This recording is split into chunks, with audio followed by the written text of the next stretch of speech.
Tere!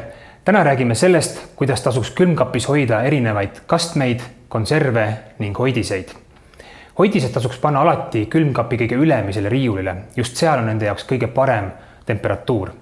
Kastmed ning suletud konservid aga säilivad väga kenasti külmkapi ukse sees, sest nad on kõige vähem temperatuuritundlikud. Kui oled juba mõne purgi avanud, siis aseta see riiulil kindlasti ettepoole, nii jääda teiste purkide taha peitu oma riknemist ootama. Juba avatud hoidised sulge alati hästi korralikult ja õhukindlalt, nii nad lihtsalt säilivad kauem ja maitsevad paremini. Juba avatud metallpurkides konservid tasuks alati ümber tõsta kas siis säilituskarpi või purki. Vastasel juhul võib neile juurde tekkida selline ebameeldiv metallimaitse. Ja ma soovitan avatud konserve alati säilitada külmkapis altpoolt teisel riiulil, seal, kus sa hoiad ka oma valmis toitu.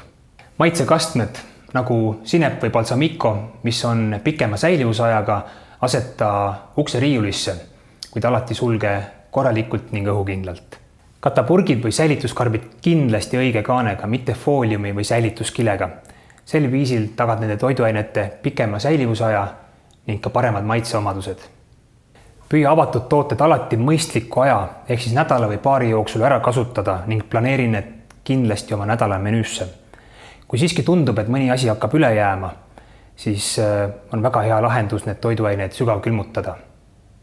Sügavkülmikusse võid asetada nii koduse juurviljasalati, supi kui ka tomatikastme ning võtta igal sulle sobival ajahetkel välja sulama. Head isu!